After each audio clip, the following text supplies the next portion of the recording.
All right, so let's talk about the one thing I got right and the one thing I got wrong about the World Cup ticket prices that were released late last night, as people were able to go in on the FIFA platform to buy their tickets. This is all information coming from Henry Bushnell's article on The Athletic.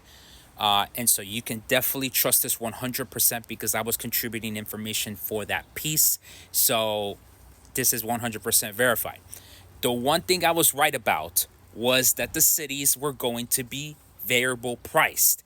So when you look at that chart, these are the four tiers of cities that FIFA decided to set up from most expensive to least expensive. So group stage games in New York, New Jersey, San Francisco, surprisingly, and Los Angeles are going to have the most expensive tickets. Then the next level down, Philadelphia, Miami, Dallas, and Toronto. Next level, Boston, Atlanta, Houston, KC, Seattle, Ciudad de Mexico, and Vancouver. And then the cheapest tickets for this World Cup by the variable price in the cities will be Monterrey y Guadalajara. Now, I was wrong in that tickets would start at $300 minimum for this World Cup. That information ended up being incorrect. And I'm really happy that I'm wrong, okay? Again, I know the chart doesn't kind of go fully sideways. Ignoring the home openers, okay? Tickets for category 3 at least are relatively well priced for all of us. So that's really good news. However, there's a bit of a caveat to these prices.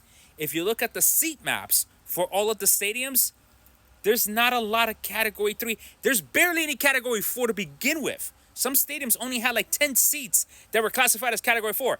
That part I was also correct in. I told y'all not to base your World Cup strategy on category 4 tickets. They're basically asking you to change the floodlights up at the top, okay?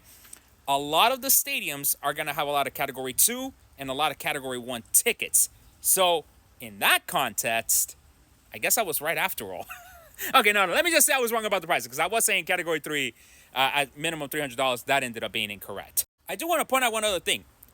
How in the hell is the U.S. opener more expensive than Mexico's home opener? This one, historic, Mexico hosting 3 World Cups for the first time, is almost $1,000 less expensive than the U.S. opener? That is wild. Basically, you're hoping that your team does not play in any of these 3 groups because those games are going to be insanely more expensive for you than if they just played in any other group. Again, I don't understand this one. Totally wild.